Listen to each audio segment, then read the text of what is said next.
Esta apresentação é um oferecimento dos amigos do Ministério da Amazing Facts.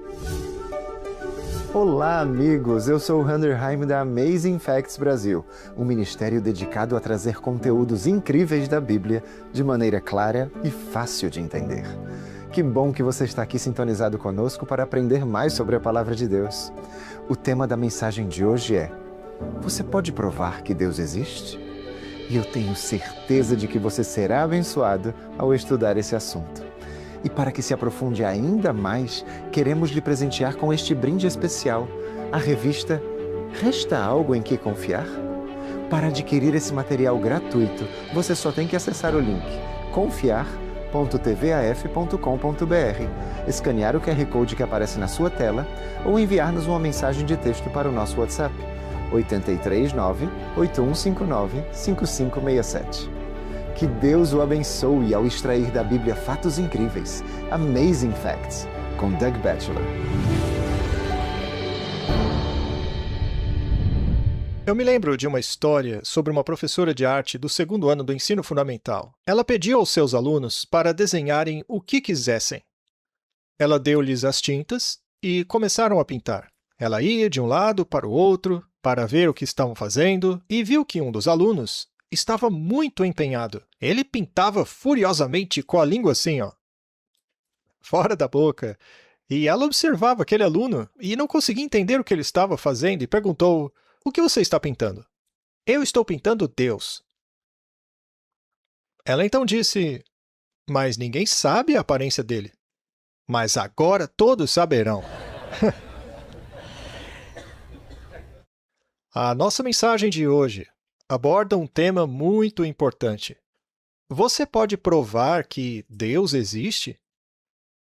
Essa é a grande questão. É um dos assuntos mais comentados por pessoas de todo o mundo.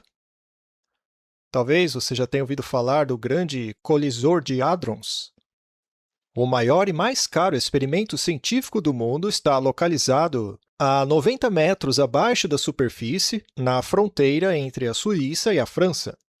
Eu já estive nessa região.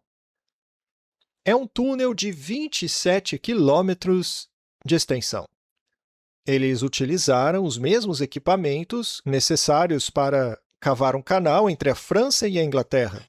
É impressionante. São 27 quilômetros de extensão em círculo, cheio dos ímãs elétricos mais poderosos que os cientistas conceberam. É realmente um feito e tanto. É operado pela Organização Europeia para a Pesquisa Nuclear.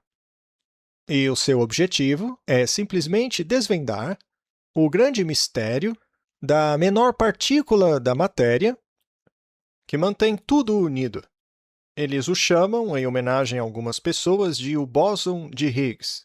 E adivinhe só o seu apelido: a partícula de Deus. Eles construíram uma enorme ferramenta multimilionária para descobrir a partícula de Deus.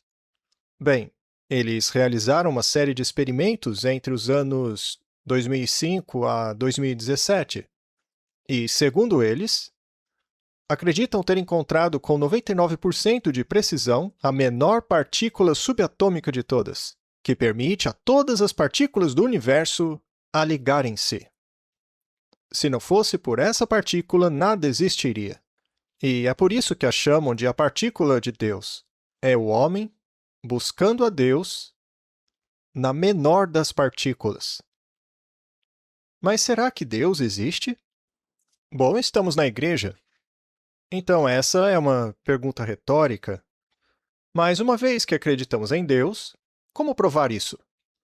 Alguns de vocês provavelmente já assistiram aqueles programas maravilhosos na BBC de David Attenborough. E uma vez que ele sempre fala de evolução, alguns presumiram que ele era ateu. Mas quando lhe perguntaram isso, ele disse: "Claro que não."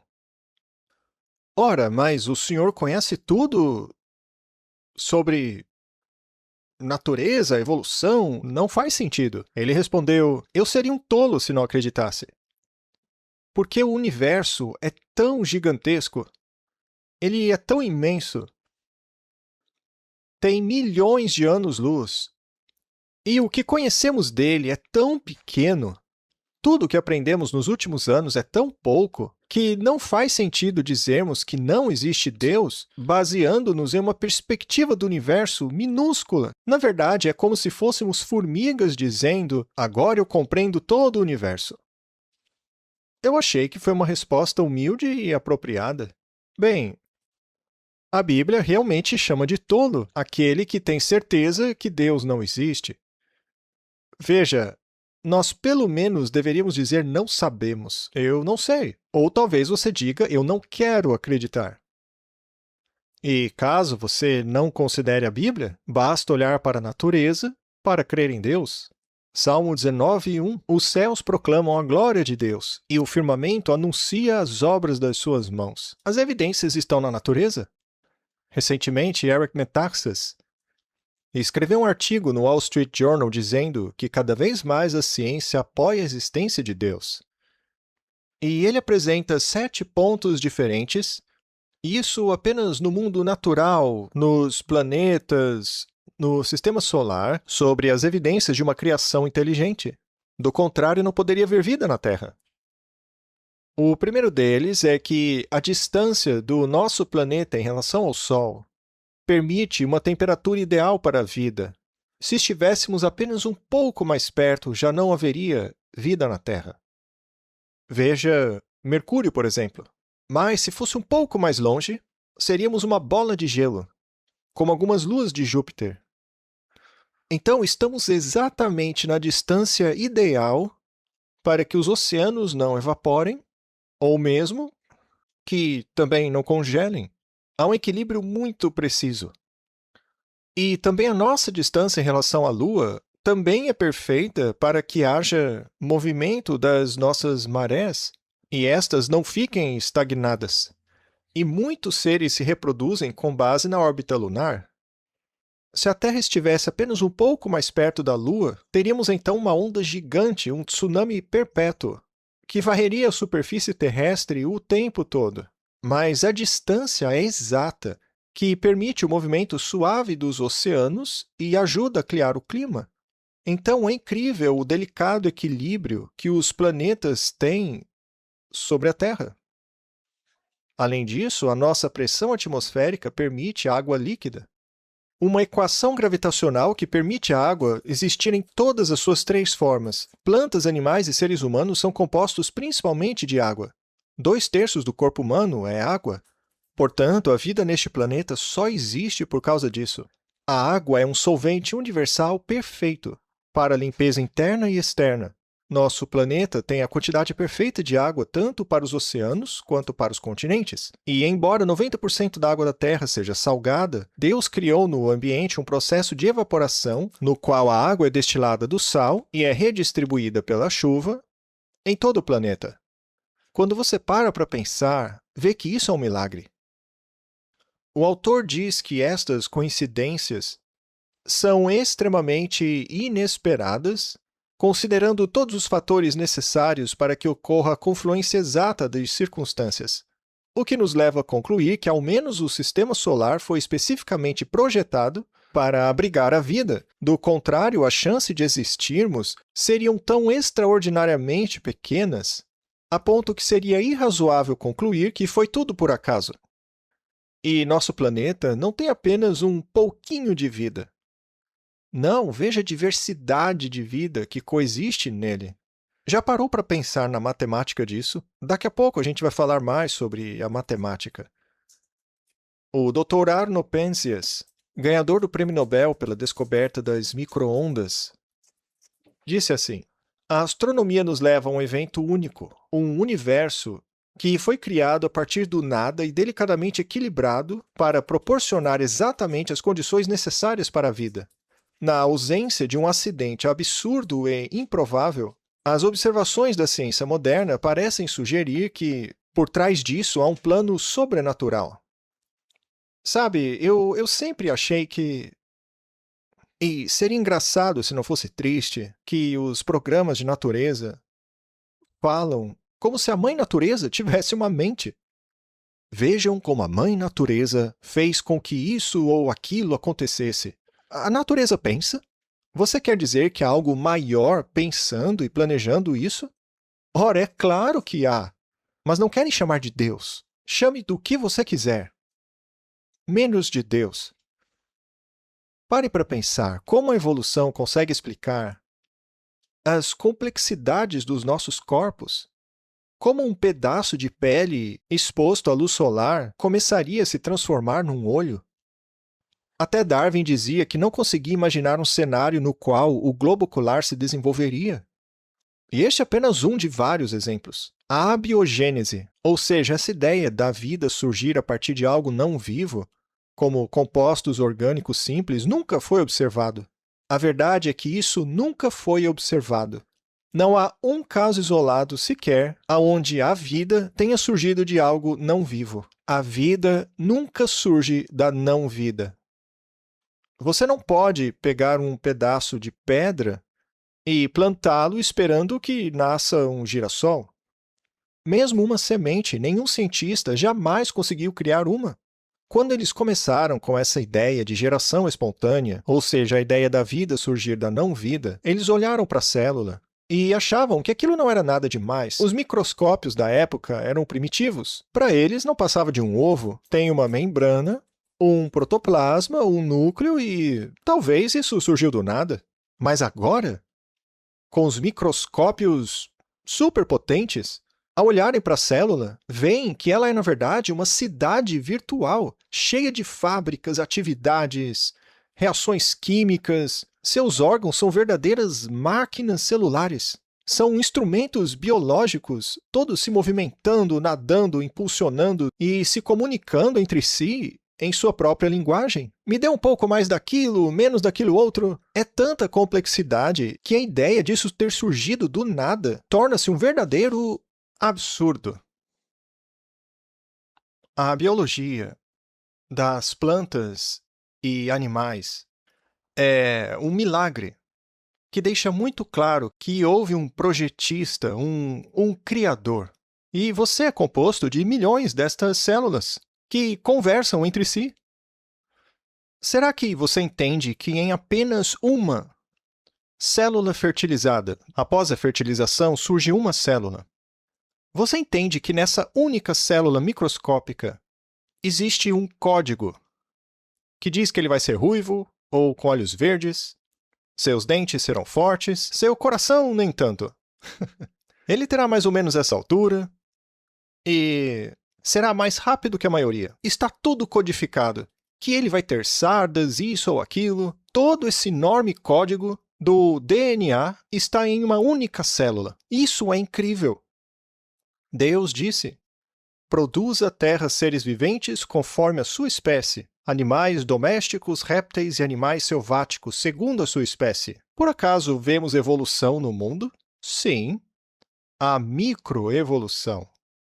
Darwin observou a microevolução. Ele viu que tentilhões de Galápagos adaptaram seus bicos de forma diferente, mas todos continuaram tentilhões. Não existe um único exemplo em todo o mundo da macroevolução, em que um gato se transforma num jacaré. Porque são espécies diferentes. Há os gatinhos, há os leões, mas são todos gatos. Entende? Portanto, não há um único exemplo em todo o mundo. Ainda assim, o mundo aceita a ideia da evolução. Se houvesse conspiração, esta seria uma. Existe uma certa milícia nas universidades que se recusam a permitir qualquer visão que não seja ateísta. E essas pessoas são duríssimas. Elas não querem nem ouvir as evidências. John Adams, um de nossos primeiros presidentes, dizia que os fatos são muito teimosos. Não se pode livrar-se deles facilmente. Está gostando da mensagem? Aproveite esse breve intervalo para se aprofundar ainda mais nesse tema e solicite seu brinde gratuito. A revista Resta Algo em que Confiar? Você só tem que acessar o link confiar.tvaf.com.br, escanear o QR Code que aparece na sua tela ou enviar-nos uma mensagem de texto para o nosso WhatsApp 839-8159-5567. de volta com o pastor Doug Batchelor, e que Deus o continue abençoando no estudo de hoje. E então, temos a matemática. Eu admito que estou um pouco fora da minha zona de conforto agora, porque eu não sou tão bom com isso. Eu fui muito bem em história, mas não em matemática. Mas eu me lembro de Isaac Newton, considerado um dos maiores matemáticos e físicos do século XVII. Outros físicos buscaram sua ajuda para encontrar equações matemáticas que preveem o funcionamento do sistema solar. E ele encontrou essas respostas nas leis matemáticas, e ele o fez nas leis da gravidade, baseada em sua descoberta do cálculo. Todas as missões espaciais dependem da ciência de cálculo de Isaac Newton para prever como poderão fazer orbitar seus equipamentos utilizando a força gravitacional e depois empurrá-los de volta. Seja como um satélite, no caso da Voyager 1 e 2, que agora saiu de nosso sistema solar, essa sonda basicamente se impulsiona utilizando a força gravitacional após orbitar os planetas, ou nas missões lunares que voltam à Terra. Todas essas equações matemáticas nos dão confiança para afirmar que esta é a lei. É assim que ela funciona, ela não varia, ela não se altera. E, ao menos para mim, matemática profunda é o que chamamos de tabuada. Mas ainda é usada. 7 vezes 7, essa eu me lembro. Porque isso é usado em profecia. Sempre será 49.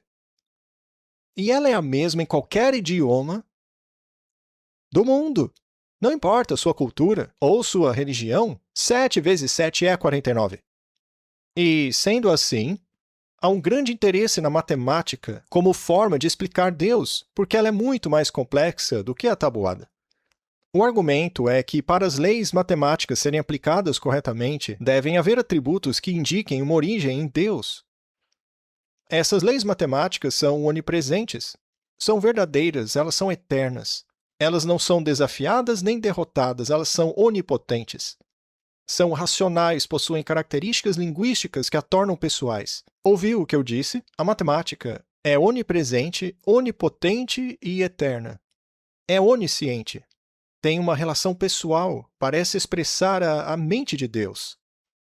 Albert Einstein disse: a coisa mais incompreensível sobre o universo é que ele é compreensível. Refiro-me mesmo à matemática que Deus escreveu. Além disso, temos também o conceito de bem e mal. Na verdade, é exatamente isso que muitos usam para afirmar que Deus não existe. Afinal, por que há sofrimento no mundo? Se ele é onipotente e onisciente, por que há tanta maldade no mundo? Ora, esse mal prova que Deus não existe. Na verdade, prova que existe. Não que ele seja mau, mas você entende que o mal é mau só porque Deus é bom. Como você sabe que uma linha está torta se você não sabe o que é uma linha reta? A razão pela qual você é capaz de identificar o que é mal é porque há uma definição do que é bom. E qual é essa definição?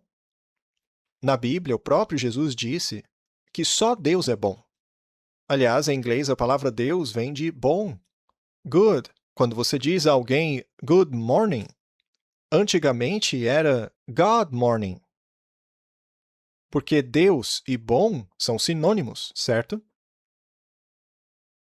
Então, para protestar contra o mal, uma pessoa deve primeiro ter uma definição daquilo que é bom. Pessoas em todo o mundo concordam que o mal deve ser contido e punido, até mesmo a maioria dos ateus. Por quê? Se é a lei do mais forte que conta, que diferença faz o que é certo e errado? Há algum propósito na vida? Por que ateus dariam aulas em universidades? De que serve o conhecimento? Ah, é bom estar informado. Por quê? Como você define o que é bom e o que é mal, a menos que haja um valor moral, a menos que exista Deus? Você entende? Tudo na vida aponta para a mesma direção. Tem que existir um padrão moral do que é certo e errado. E isso também aponta à existência de um Criador.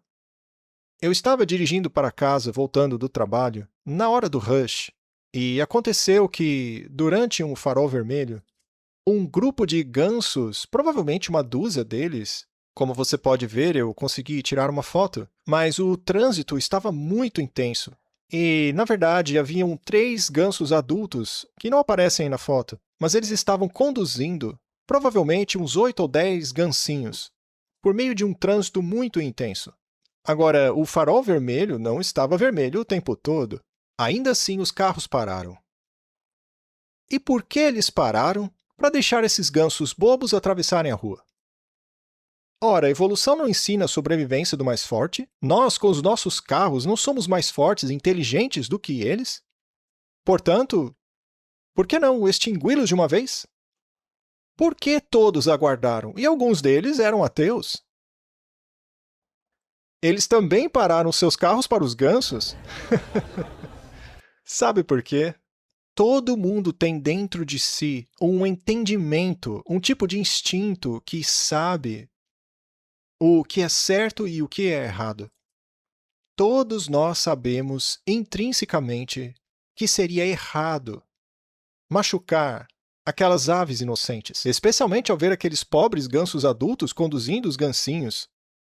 Winston Churchill disse que os homens ocasionalmente tropeçam na verdade, mas a maioria se levanta como se nada tivesse acontecido. As evidências estão aí. Deus existe. E eu acho que o próprio homem é uma evidência disso. Shakespeare já dizia: que obra-prima é o homem, quão nobre em razão, quão infinito em faculdade, forma e movimento, quão expressivo, quão admirável, em ação semelhante a um anjo, em compreensão semelhante a um Deus.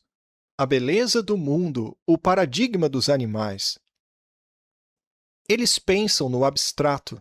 Somos capazes de nos comunicar e registrar. Somos agentes morais livres com personalidade, virtualmente imprevisíveis, ao contrário de peixinhos e formigas. As pessoas são tão únicas que a Bíblia diz, lá em Gênesis 1:26, também disse Deus, façamos o homem à nossa imagem. É evidente que o homem é a espécie dominante do planeta. Deus planejou que fosse assim. Tenha ele domínio sobre os peixes do mar, sobre as aves do céu, sobre os animais domésticos, sobre toda a terra e sobre todos os répteis que rastejam pela terra. Aprendemos muito nos últimos 200 anos. Não sabíamos nada sobre micróbios, micro-ondas, ondas de rádio, ondas de luz. Aprendemos muito.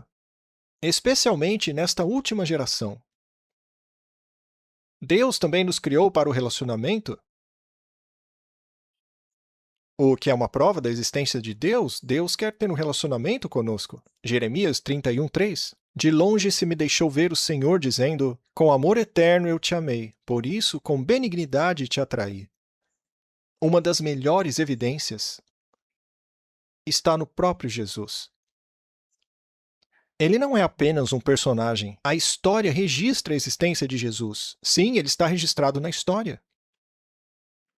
Em uma viagem a Israel, nosso guia era especialista em Flávio Joséfo, que disse que Jesus foi um homem real que viveu no tempo real e foi crucificado. Veja, se tudo isso foi uma mentira e os apóstolos simplesmente disseram, olha, vamos criar nossa própria religião e ganhar muito dinheiro. Vamos dizer que esse cara ressuscitou mesmo dos mortos. Vamos dizer que ele fez milagres, vamos inventar tudo. Mas se numa conspiração algumas pessoas sabem da verdade, ela não dura muito, ela sempre é exposta. Alguém sempre abre o bico. Há algum tempo atrás eu conheci Chuck Colson. Ele fez parte do famoso escândalo de Watergate. Ele era um dos envolvidos. Era uma conspiração, mas ele abriu o bico. E ele também era o advogado. Ele foi para a cadeia, mas acabou se convertendo lá. E ele disse que assim que perceberam, e veja, todos negaram para defender o presidente, mas quando viram que iam para a cadeia e a polícia começou a interrogá-los, não demorou para que um deles começasse a entregar todos os outros. Todos estavam dispostos a mentir e a defender a sua falsa história, mas quando o cerco começou a apertar, todos se entregaram e confessaram. Mas não os apóstolos. Eles nunca mudaram a sua história. Foram apedrejados, espancados, presos em países diferentes, torturados, e quando libertados continuavam a pregar a mesma coisa. que Jesus é o Filho de Deus, até mesmo ao ponto de serem decapitados, como Paulo, ou crucificado como Pedro. Se fosse uma história inventada, sem dúvida nenhuma, uau, esta seria a mais impressionante de toda a história. O fato de ninguém tê-la abandonado, mesmo perdendo tudo, sofrendo e morrendo por ela.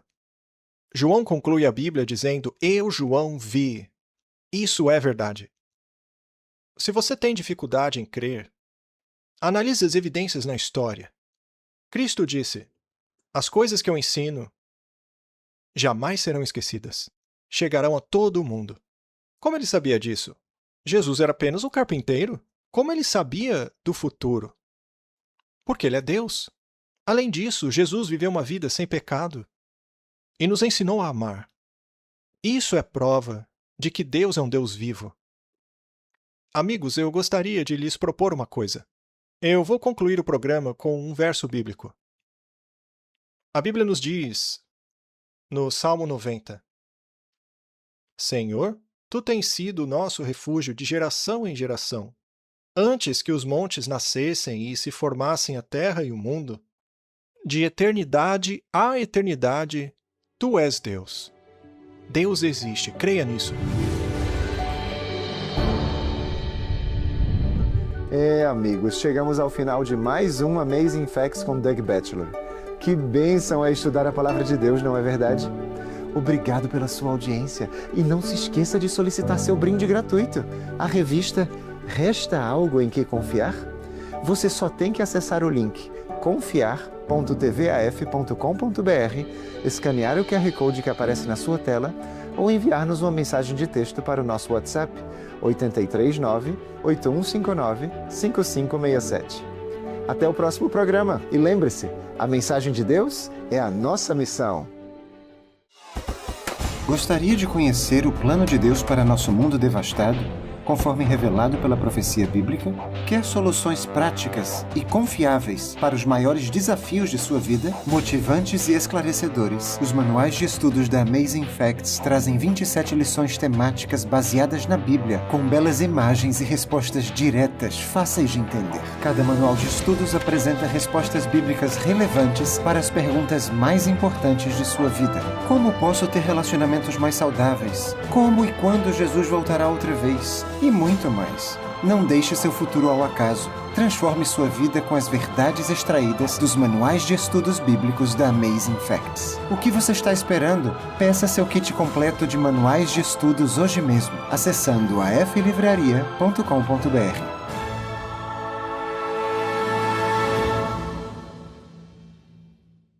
Afinal, como será o retorno de Cristo?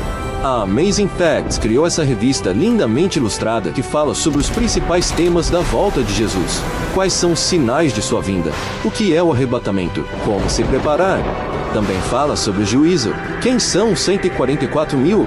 E, é claro, o milênio e a nova terra. Tudo isso reunido em uma belíssima revista.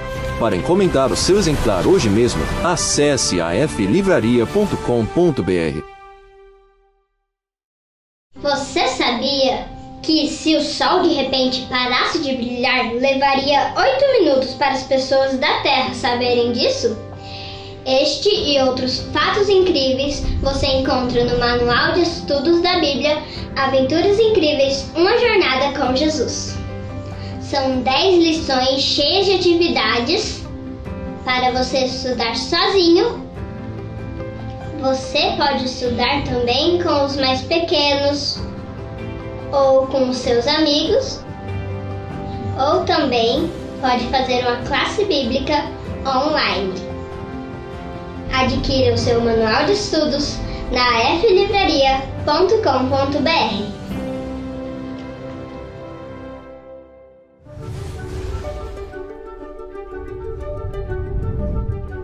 Não se esqueça de solicitar seu brinde gratuito de hoje. Vai ser uma bênção na sua vida. E obrigado pelo seu apoio de sempre, nos ajudando a levar o Evangelho de Jesus Cristo ao mundo. Esperamos que você esteja conosco na próxima semana, ao nos aprofundarmos na Palavra de Deus, explorando mais fatos incríveis.